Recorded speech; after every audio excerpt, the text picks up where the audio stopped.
Isang mapagpalang gabi po sa bawat isa. Tayo po ay nagpupuri at nagpapasalamat sa Panginoon sapagkat binigyan na naman tayo ng pagkakataon para magkasama-sama upang atin pong purihin ang Panginoon sa kanyang kabutihan sa atin, pag-aralan po ang kanyang salita at ipanalangin po ang bawat isa.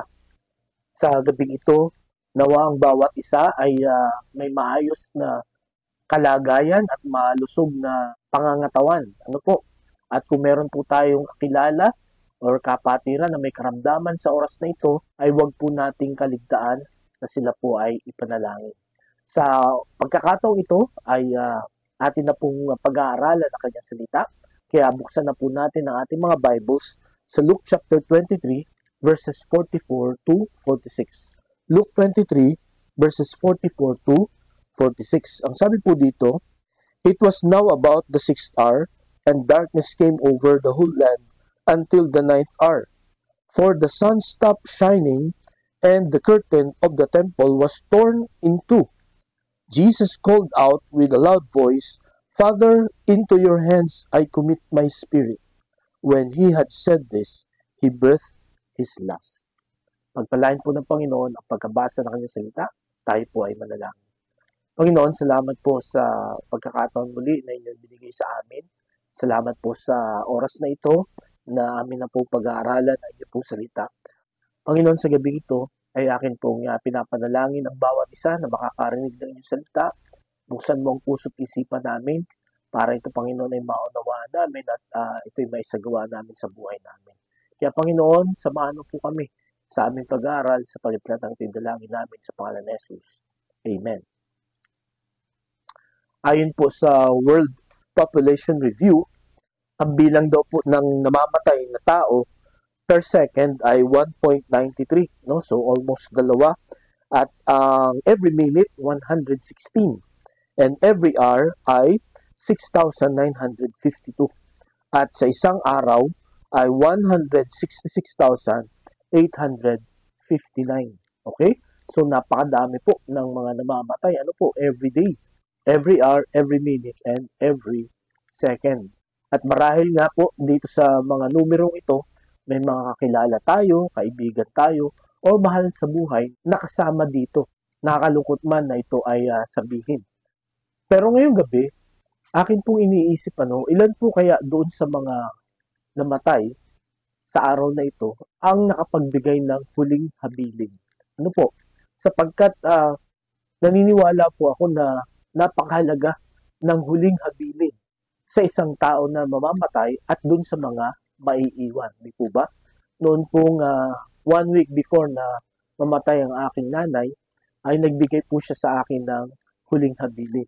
No, 2 bagay. Ang sabi niya, huwag ka muna mag-aral. Sapagkat noon po ako ay kagagraduate lang ng high school. Ang sabi niya, huwag ka muna mag-aral ng college. No?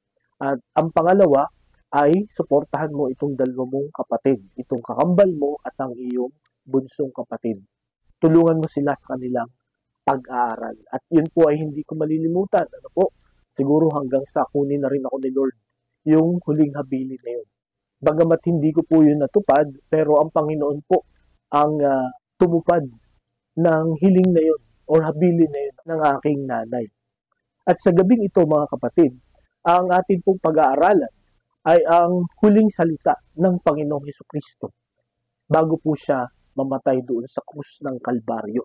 Gaya po ng alam po natin, habang nakapako po ang Panginoong Hesukristo 2,000 years ago, na yan po ay gugunitain ng buong mundo next week. Alam po natin na meron siyang 7 na huling sinabi noon pong siya ay nakapako sa krus, noon pong bago siya mamatay. At for the last 2 Wednesdays po ay atin na pong napag-aralan yung first at saka yung fourth. Ano po? Bakit po yun ang ating pinag-aralan? Sapagkat yun po ay puro panalangin. Ano po? Doon po sa 7, meron po siyang binitawan ng mga panalangin. Ano po? Yung first, no, yung Father forgive them. Yung second, yun po yung pinag-aralan natin last week na my God, why have you forsaken me? And then, ang pangatlo at ang panghuli, at ito rin po ang kanyang huling sinabi, ay ito nga pong pag-aaralan natin ngayon pong gabing ito. Father, into your hands I commit my spirit. Sa gabing ito, makikita po natin na itong huling sinabi ng Panginoong Hesukristo before He died ay meron pong kahalagahan sa buhay nila noon at maging sa buhay natin ngayon. At yan po ang ating titingnan sa gabing ito na sa biyaya ng Panginoon nawa ito'y ating maunawaan at may angkop po sa ating pong mga buhay. Pinamagatan ko po ang mensahe natin ngayong gabi, The Last Prayer of Jesus. The Last Prayer of Jesus, ang huling panalangin ng Panginoong Hesukristo. At ang panalangin ito nga ay sinabi niya doon sa krus ng Kalbaryo. Makita po natin dito sa ating pong binasa na bago po malagutan ng hininga ang Panginoon ay may mga nangyari. Una, sa verse 44, sabi diyan, and darkness came over the whole land until the 9th hour. Okay, so nakita po natin last week, yung 6th hour, yan po ang alas 12, at yung 9th hour, yan po ay alas 3. No? So nagdilim daw po noong mga oras na yon. At ito pa po ang isa na makikita natin na nangyari. Sa verse 45, for the sun stopped shining and the curtain of the temple was torn into two. So yung kurtina, yung makapal na kurtina, doon po sa templo ay napunit. Okay? Na yung kurtina pong yun, kung atin pong babasahin ng Book of Leviticus, Numbers and Deuteronomy, yun po ay division ng Holy of Holies and Holy Place. Na yung Holy of Holies, naandun po yung Ark of the Covenant na nagsisimbolo ng presensya ng Panginoon na ang pwede lang pong pumasok doon ay yung high priest. Si Aaron po at yung kanyang mga anak. Sapagkat yung kanyang mga anak, yung kanyang mga descendants, ang inatasan na maging high priest at wala na pong iba. Kung sino man ang papasok doon na hindi karapat-dapat ay mamamatay agad. At yan po ang naging structure ng tabernacle pa noon hanggang sa nung nagpatayo si Solomon ng temple, hanggang sa panahon ni Nehemiah, ni Ezra, nung nirebuild nila yung temple. Meron laging division or partition na makapal na tela, makapal na kurtina.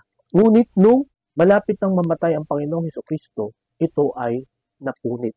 At mamaya makikita po natin kung bakit ito napunit, ano ang kahalagahan ito. So ngayong gabi mga kapatid, ito pong huling panalangin ng Panginoong Hesukristo ay may tatlong kahalagahan na dapat po nating maintindihan. Ang una na kahalagahan ito, this signifies His closeness with the Father. Pinapakita po ng huling panalangin na ito, yung kanilang malapit at matibay, malalim na relasyon ng Ama. Okay? Kasi ang sabi niya, Father, into your hands I commit my spirit. Yung word na commit, ang ibang kahulugan nun ay commend, or entrust. Kumbaga sa iyo ko inilalagak, sa iyo ko ipinagkakatiwala ang aking espiritu. At alam po ninyo, madalas yung ating po mga priceless possessions, halimbawa tayo ay aalis, pinagkakatiwala natin yan sa mga ka-close natin, kakilala natin. Hindi natin yan ipagkakatiwala sa mga hindi natin kilala. Lalo na sa mga tao na hindi mapapagkatiwalaan. Di po ba? At dito sa puntong ito, yung Espiritu ng Panginoong Hesukristo ay kanyang ipinagkatiwala sa Diyos Ama. Sapagkat ganun kalalim, katibay, katatag ang kanilang relationship. Hindi niya ito ipinagkatiwala sa kung kanino pa man. Kundi kanya itong ibinigay sa Diyos Ama. At ang closeness na ito, ang matibay na relationship ng Panginoong Hesukristo at ng Diyos Ama, ay hindi lamang ito na-develop nitong siya ay nasa lupa. Kasi ang sabi sa John chapter 17 verse 24, ito po ay lagi nating binabasa, ang sabi diyan, Father, I want those you have given me to be with me where I am, and to see my glory, the glory you have given me, because you loved me before the creation of the world. So, yung ibig sabihin, ito kanilang closeness, itong strength ng kanilang relationship ay nagsimula pa noong bago pa likhain ang mundo. So, hindi natin alam kung kailan doon, no? Sapagkat ang Panginoon ay walang simula. Pero ang ibig pong sabihin, kaya ito sinabi ng Panginoong Kristo, na noon pa man, no? Hindi pa kinikreate ang mundo, hindi pa nililikha. Ang kahit anumang nilalang ay mahal na nila ang isa't isa. Meron na silang matibay, malapit na relationship. At ang sabi po sa Luke chapter 3 verses 21 to 22, ito po ay nung nabautismuhan ang Panginoong Hesukristo. Ano po? Noong pasimula ng kanyang ministry. Ang sabi po dito, when all the people were being baptized, Jesus was baptized too. And as he was praying, heaven was opened, and the Holy Spirit descended on him in bodily form like a dove. And a voice came from heaven, "You are my Son, whom I love. With you I am well pleased." So, hindi lang ang Panginoong Hesukristo ang nag-express ng kanyang pagmamahal sa Ama, kundi maging ang Ama ay nag-express ng pagmamahal niya sa anak, no? Lalo na nung simula pa ng kanyang ministry. Okay? And then, ang sabi pa sa Matthew chapter 17 verse 5, so itong sa Luke, ito yung simula ng kanyang ministry. At ito naman po sa Matthew 17 verse 5, ito naman ang sinabi ng Ama during Christ's ministry. Okay? Ang sabi dito sa Matthew 17:5, while he was still speaking, a bright cloud enveloped them, and a voice from the cloud said, "This is my Son, whom I love. With him I am well pleased. Listen to him." Okay, dito po makikita natin, dito po sa Matthew chapter 17, ito nga po yung transfiguration. Ano po? Ito yung nag-ibang anyo ang Panginoong Hesukristo. Lumiwanag siya, no? And then nakita ni Pedro, ni Juan at saka ni Santiago na bumaba si Elijah at saka si Moses. At habang sila ay nag-uusap, at habang itong si Pedro ay nakikipag-usap sa kanila, biglang nagsalita ang Diyos Ama. At ang sabi niya, "This is my Son, whom I love. With him I am well pleased. Listen to him."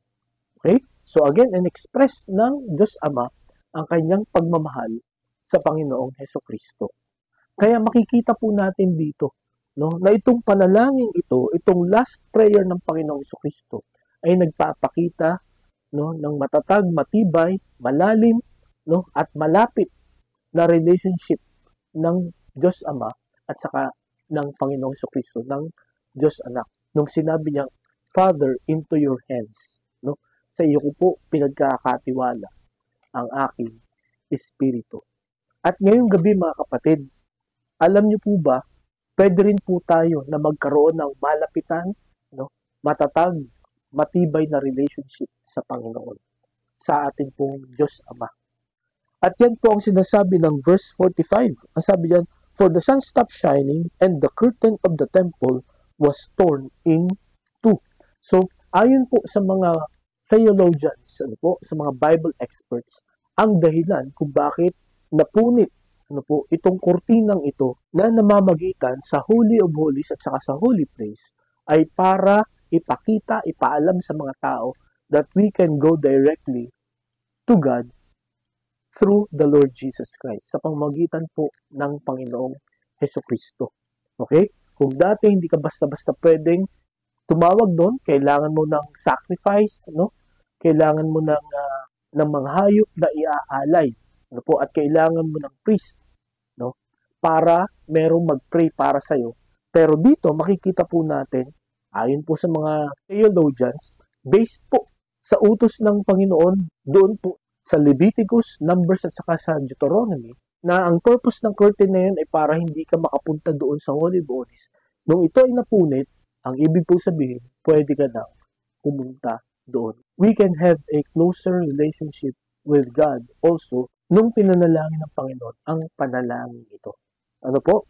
Meron na po tayong access, no, sa Diyos Ama.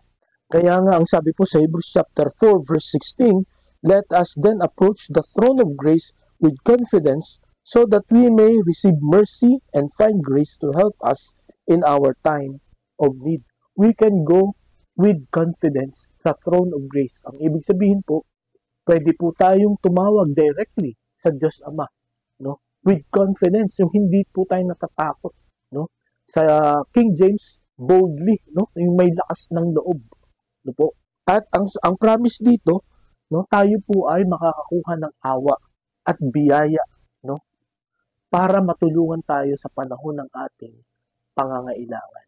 So ito po ang pagpapala na idinulot nung sinabi ng Panginoon itong panalangin ito. Sapagkat after this prayer, no, this last prayer, siya po ay namatay.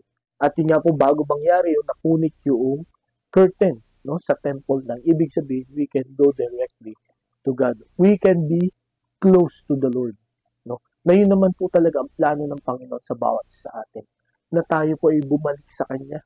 No? Sapagkat kung maalala po natin sa aklat ng Genesis, pagkalalang niya kay Adam and Eve, ang Panginoon bumababa dito sa lupa para makipagkwentuhan, no, kay Adam and Eve. Para mas mapalapit, mas ma-enjoy ni Adam and Eve ang Panginoon.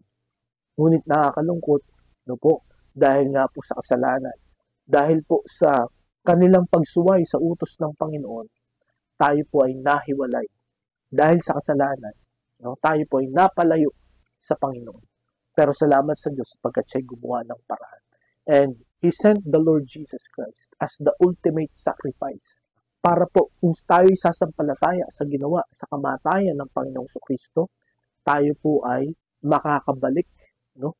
Tayo po ay makakalapit ulit sa Panginoon upang magkaroon po ng matibay na relationship.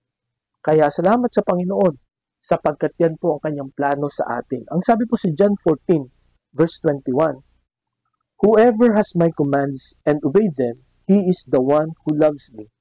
He who loves me will be loved by my Father, and I too will love him and show myself to him. Verse 23 to 24, Jesus replied, if anyone loves me, he will obey my teaching. My Father will love him, and we will come to him and make our home with him. He who does not love me will not obey my teaching. These words you hear are not my own. They belong to the Father who sent me. So dito pinakita ng Panginoon, ano? Kung paano tayo makakabalik sa Kanya. Kung paano natin may experience yung pag-ibig ng Panginoon na na-experience ng Panginoong Hesukristo. Ang sabi ng Panginoong Hesukristo, kung sino man ang susunod sa aking utos, yun ang mga nagmamahal sa akin. At kung sino yung mga hindi nagmamahal sa akin, yun yung mga sumusuway. Kaya magandang balikan natin ang ating pong mga sarili, ang ating pong pagtingin sa mga utos ng Panginoon. Doon po natin masusukat ang ating pagmamahal sa Panginoon. Pagdating po sa pagsunod natin sa kanyang utos. Ano po?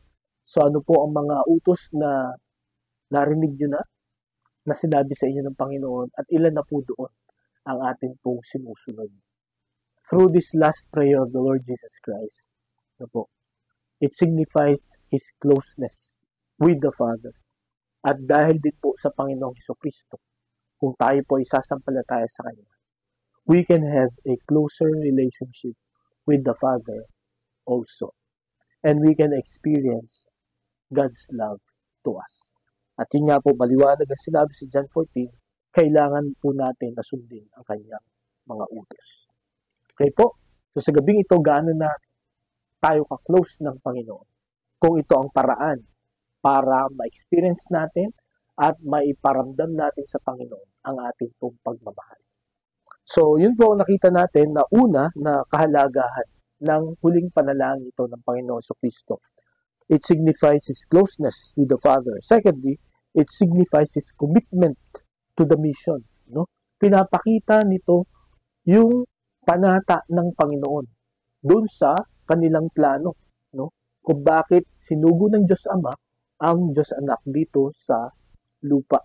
Sapagkat nung itinagubilin na ng Panginoong Kristo yung kanyang buhay sa Ama, ang ibig sabihin, kanyang hinarap kung anuman ang kailangan para matupad ang misyon na yon. No? Kaya nga makita natin sa mga previous na atin pong pinag-aralan, yung prayer ng Panginoon doon po sa Garden of Gethsemane, na talagang nanalangin siya na kung pwede, na hindi yun ang paraan. Pero ang sabi niya, not my will but yours be done. No? Yung kalooban mo, Panginoon, ang aking susundin at hindi yung akin. Sapagkat napakahirap nito. No? Itong paraan ng kaligtasan ito, again, hindi lamang ito basta na lang naisip nila. Nung halimbawa pumunta dito sa lupa ang Panginoong Kristo, no? At nung siya ay 30 years old na, nung nagsimula siya ng ministry, ay dun pa lang niya nalaman yung paraan ng kanyang pagliligtas. Hindi lang po noon, no? Ang sabi po dito sa 2 Timothy chapter 1 verse 9, who has saved us and called us to a holy life, not because of anything we have done, but because of His own purpose and grace. This grace was given us in Christ Jesus before the beginning of time. So dito po, yung plano po ng pagliligtas sa atin, no? Ito pong pagbibigay sa atin ng biyaya, no? Na ito po ay makukuha natin sa Panginoong Hesukristo. Ito po ay plinano pa before the beginning of time. So bago pa po likhain ang lahat, bago pa magkasala ang mga tao, no po, bago pa tayo umabot sa oras na ito, planado na ang atin pong kaligtasan.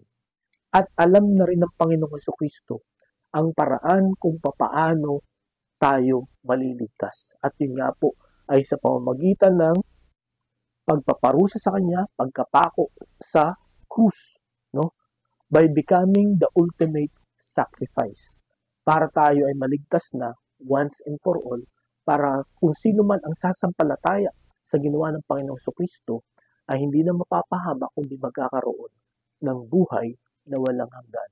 At salamat sa Panginoon because the Lord Jesus Christ was committed, no, to go through, no, those difficulties, sufferings, no, pain. Noong iniatang sa kanya ang kasalanan ng buong mundo, no? Tiniis niya yung hindi siya tingnan ng Diyos Ama at napakahirap nun, ano? That's why yun ang kanyang panalangin, no? My God, why have you forsaken me? Pero sa kabila noon, mga kapatid, hinarap niya po yun because He is committed to the mission. At ngayong gabi, mga kapatid, ang bawat isa po sa atin ay meron ding misyon sa mundong ito. Hindi aksidente na tayo po ay isinilang sa mundong ito. Hindi aksidente na dyan tayo nakatira, yan ang ating trabaho, yan ang school na ating pinapasukan. May dahilan po kung bakit ginawa ng Panginoon ang mga bagay na ito. In fact, even our names, hindi po aksidente na ganito ang ating pong mga pangalan. May dahilan ang Panginoon. Kung ano yun nga po, it's up to us, no, to discover it. Pero ang Panginoon, He will reveal to us kung ano man ang mission natin sa mundong ito.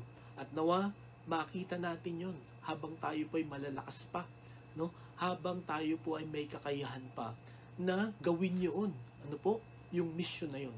At ang panalangin ko po, mga kapatid, ngayon pong gabi, once na makita natin yung mission na yun, no, let us be committed just like the Lord Jesus Christ, no? He set an example kung papaano gawin ang mission. You need to be committed. Ang ibig sabihin po ng commitment ay pledge to do no matter what. Ano po? Pangako o panata na gagawin mo kahit ano po ang mangyari. Yan po ang ibig sabihin ng commitment. At ngayong gabi, mga kapatid, obserbahan po natin ang ating pong mga sarili, no? Yung ating pong mga ginagawa, yung ating pong mga decisions, ano po? Yan po ba ay naka-align, no? O yan po ba ay sang-ayon sa purpose ng Panginoon or sa mission ng Panginoon na pinagkaloob sa atin? Alam niyo po itong Jeremiah chapter 33 verse 3, ito po ay memorize na natin at ito po ay madalas na nating naririnig. Ngunit alam niyo po ba, sa gabing ito, kung hindi nyo alam kung ano ang purpose ng buhay ninyo, ito po ang paraan para maunawaan natin, makita natin, malaman po natin yung purpose ng Panginoon sa bawat isa sa atin. No, sa Jeremiah chapter 33 verse 3, ang sabi niya, you call unto me and I will answer thee and show thee great and mighty things which you know not Okay? So, pagka tumawag tayo sa Panginoon, no? Tinanong natin sa Panginoon, Lord, ano ba ang mission mo para sa akin? What is your purpose in my life? Ang sabi doon, I will answer you and show you great and mighty things which you know not. The Lord will reveal His purpose in our lives when we keep on calling Him. Okay? So, nung sinabi ng Panginoon ito, huling panalangin niya, it signified His commitment to the mission. Itong mission na ito ay pinag-usapan pa nila before the beginning of time. At kung atin pong gagayahin ang halimbawa ng Panginoong Kristo, no, that we will be committed, no, in doing our mission, katulad po ng nangyari sa Panginoong Kristo na pagtagumpayan niya, na lampasan niya ang mga pagsubok along the way, no, para matupad niya, matapos niya yung kanyang mission. Ganun din po mga kapatid ang mangyayari sa atin, no? Once we know our mission, katulad ng ginawa ng Panginoon, He's always praying, no? Asking for guidance sa Diyos Ama. At kung ganun din po ang gagawin natin ngayong gabi, ma-accomplish po natin ang mission na yun. So ngayong gabi, ito po ang gusto ko kong itanong natin sa ating mga sarili. Meron ba akong kapayapaan sa ginagawa ko ngayon? Ako ba ay determinado? Ako ba ay committed, no, sa ginagawa ko ngayon? Ito ba talaga ang pinapagawa sa akin ng Panginoon? May ilan sa atin na paiba-iba ng ginagawa, no? Or hindi masaya, or nalulungkot, hindi magtagumpay, ano po, sa kanilang ginagawa. Magandang suriin po natin ating mga sarili. Is this the purpose of God for my life? No? Kasi mga kapatid, naniniwala ako ngayong gabi, kung atin po itong hihilingin sa Panginoon na i-reveal sa atin, He will show us great and mighty things which we do not know. Ano po? So, yan po ang pangalawa na makikita natin na kahalagahan ng huling panalangin ng Panginoong Kristo. Una, it signifies His closeness with the Father, His commitment to the mission, at ang panghuli, His completion of the mission. Okay? Ang kanyang pagkumpleto sa mission, no? Ang kanyang pagtapos nito, no? Tinapos niya. Hindi siya nag-quit along the way. Okay? Bagamat may mga instances na marahil human as he was, no? Siya ay natakot na pinanalangin niya sa Garden of Gethsemane na kung pwede hindi ito ang paraan. Pero ang nanaig pa rin ay yung kalooban ng Panginoon. As I've said, once na makita po natin yung mission natin, nawa maging committed na po tayo na gawin ito at tapusin ito. Sapagkat katulad ng Panginoong Kristo, because of His closeness to the Lord, because of His commitment to the mission, He was able to complete the mission. Okay? Ang sabi sa Philippians chapter 1 verse 6, being confident of this, that He who began a good work in you will carry it on to completion until the day of Christ Jesus. Okay? Ang sabi ni Apostol Pablo, being confident of this, that He who began a good work in you will carry it on to completion until the day of Christ Jesus. Kung alam po natin ang ating mission or ang ating purpose sa buhay na ito, no, the Lord will help us to carry it on, no, to completion until the day of Jesus Christ, hanggang sa kanyang muling pagbabalik. So ang ibig sabihin, if we will commit, no, to God's purpose in our life, matatapos natin ito. Magtatagumpay po tayo, no? Kung meron tayong fear na baka hindi natin kayanin, no? Baka hindi natin matapos, o kaya baka magkaroon pa tayo ng mas malaking problema, ito pong talatang ito ang nagbibigay sa atin ng assurance that we will be able to complete it because of the Lord. Ang sabi pa po sa 2 Peter chapter 1 verse 3, His divine power has given us everything we need for life and godliness through our knowledge of Him who called us by His own glory and goodness. Okay, ang sabi dito, His divine power has given us everything we need for life and godliness through our knowledge of Him who called us by His own glory and godliness. Ang ibig pong sabihin, no po, lahat ng kailangan po natin, no, para matupad ang kalooban ng Panginoon ay ipinagkaloob na po, no. Pinagkaloob niya sa pamamagitan ng kanyang kapangyarihan, no. Kumbaga lahat ng needs natin, kung ano man po ang kinakatakot natin na baka tayo pagkulangin, the Lord will provide, no, para wala po tayong may dahilan na hindi natin tatapusin ang purpose ng Panginoon sa buhay po natin. In fact, ang pinakamaganda na talata na pwede po nating panghawakan ay yung sinabi ng Panginoon kay Joshua. Nung si Moses po ay namatay na, siya na ang sumunod na leader. Ang sabi po sa Joshua chapter 1 verse 8, "Do not let this book of the law depart from your mouth, meditate on it day and night, so that you may be careful to do everything written in it, then you will be prosperous and successful." Nireveal na ng Panginoon kay Joshua kung paano siya magtatagumpay sa kanyang misyon, no? Paano nila masasakop ang promised land. Ang sabi niya dito, "Do not let this book of the law depart from your mouth." No? You meditate on it day and night, so that you will be careful to do everything written in it. Then, you will be prosperous and successful. Magiging matagumpay ka, magiging sagana ang buhay mo kung ang salita ng Diyos ay lagi mong susundin. Ito ay maingat mo na susundin. Ito ay lagi mong pagbubulay-bulayan, no? Iyong pag-aaralan, iyong babasahin. Sapagkat through His Word, nandun po ang instructions, no? Kung paano natin malalampasan ang mga hindrances and obstacles sa buhay na ito para ma-accomplish po natin yung purpose natin sa buhay na ito. Kaya muli mga kapatid, sana wag nating kaligtaan at wag po nating baliwalain ang pag-aaral, ang pagbabasa ng salita ng Diyos, sapagkat dito po natin makikita ang kanyang kalooban, ang kanyang mga plano, ang kanyang mga paraan. Kung tayo po ay may mga problema sa oras na ito, gaya ng lagi ko pong pinapangaral, lahat ng problema po natin, po, mabigat man yan, magaan man yan, or kahit anumang klase ng problema, marami man o kaunti, ang solusyon po ay makikita natin sa salita ng Diyos. Kaya dapat po na lagi natin itong pag-aralan. Ano po?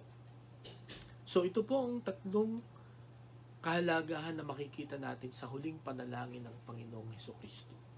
Kung tayo po ay uupo at atin pong pagbubulay-bulayan ng mga talatang ito, ang mga kahalagahan ito, we will realize na ang Diyos ay mapagmahal. Ang Diyos ay walang ibang gagawin sa buhay natin, kundi maging maayos, mapabuti, no?